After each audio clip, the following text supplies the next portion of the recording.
ॾाॾू जी पिञारी जे ॻोठ खमू आलमाणी जो 40 सालनि में 2 किलोमीटर रोड न ठहियो। रस्ते ते गोॾे जेतिरी मिटी हुअण सबबि हलणु मुश्किल बणिजी वियो। बरसातनि जी मुंद में आवाम खे सख़्तु तकलीफ़ुनि खे मुंहुं ॾियणो पवे थो। प्राइमरी स्कूल हाजी खमू आलमाणी जी इमारत ज़बून थी चुकी आहे। ॻोठ में न बिजली आहे, न गैस, न वरी का ॿी बुनियादी सहूलियत। साईं असांजो ॻोठ आहे हाजी खमू आलमाणी।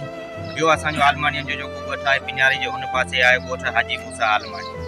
पहिरीं असांखे जेका मेन तकलीफ़ आहे सो असांखे रोड जी आहे। हुन पासे सफ़ा कचो आहे। असां वटि तक़रीबन हाजी खमू ॻोठ में 20 साल अॻु में जेको आहे रोड ठहियो आहे। 20 खां बि मथे साल हूंदो, मुंहिंजी उमिरि नंढी आहे, तजुर्बो न आहे इन शइ जो, पर तक़रीबन इलाही अरसो थी वियो आहे। इन विच में हाणे जेको पाणी जो जेको हितां पिञारी अवर थी वहे, उन जे करे खाद जे करे असांजो रोड जेको आहे सो उहो तक़रीबन ज़बून थी वियो आहे। एॾा खॾा थी विया आहिनि जेको बरसातनि जे टाइम में असांजो को ॿार बचो कार जेका आहे उहा बि फासियो वञे ऐं असांखे जेका का बि सहूलियत को बि ऑफिसर या मां फ़िलहाल ई हालत में असीं सफ़ा ज़बूर आहियूं। हाणे त जेको एतिरो आहे जो बिल्कुलु माना बाक़ाइदे खॾा थी विया आहिनि। हाणे साइड खां वञी असां रोड जेको पंहिंजो जेको कचो जेको आहे उहो मिड़ी पियो आहे।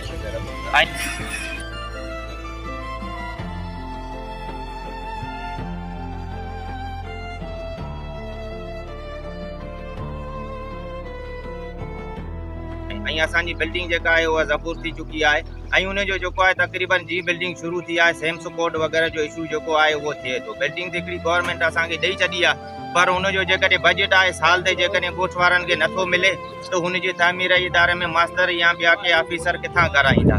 न का सहूलियत आहे पखे जी, न कंहिं शइ जी आहे, न डेस्कनि वग़ैरह जी आहे।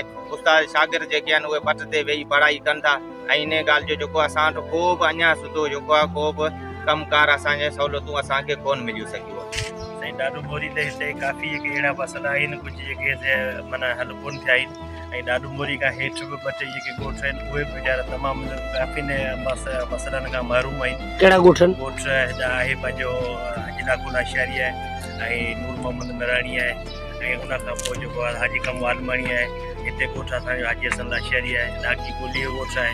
इहे काफ़ी जेके ॻोठ आहिनि काफ़ी मसइलनि खां महरूम आहिनि। पहिरीं तमामु काफ़ी माण्हू जेके आहिनि से माना पाणी जे बेड़ूं ठाहे उन तां गुज़रंदा आहिनि। एतिरो पाणी बीहे थो ऐं उन में जेको आहे न रोड आहे, न स्कूल आहे, न बिजली आहे, का बि शइ कान्हे का।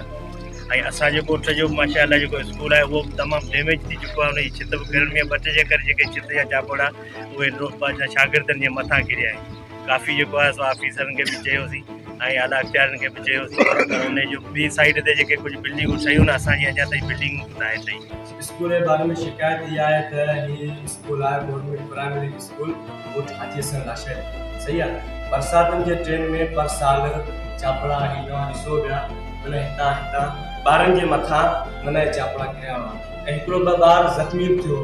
बरसाति जे टाइम में ॿारनि खे मास्तर काड़े में पढ़ाईंदो आहे ऐं तक़रीबन ई जेको आहे न स्कूल डैमेज आहे ऐं हिन खां ख़तरो बि आहे हिन बिल्डिंग खे ठारायो वञे। ऐं जेको आहे न हिते काफ़ी ॿिया मसइला आहिनि, बिजली जा, गैस जा ऐं सरकारी हॉस्पिटल जा। सरकारी हॉस्पिटल जा हिते जा तक़रीबन 50 खां वधीक ॻोठ हिन बुनियादी तरीक़े में आहिनि। हुन में सरकारी हॉस्पिटल को बि माना वेझो कोन्हे। को डिलीवरी मसइलो थिए थो, कंहिंखे मलेरिया थिए थी, हज़ारों बीमारियूं हिते उन लाइ वञनि था वधि में वधि शाकिरियुनि अस्पताल में। सही आहे, ऐं ग़रीब माण्हू जेको 200 रुपया तारीख़ कमाइण वारो माण्हू उहो पंहिंजो पेट जी पूरी करे या शाकिरियुनि या टंडो मोहम्मद खान तेल भराए या गाॾी करे उते पुॼे।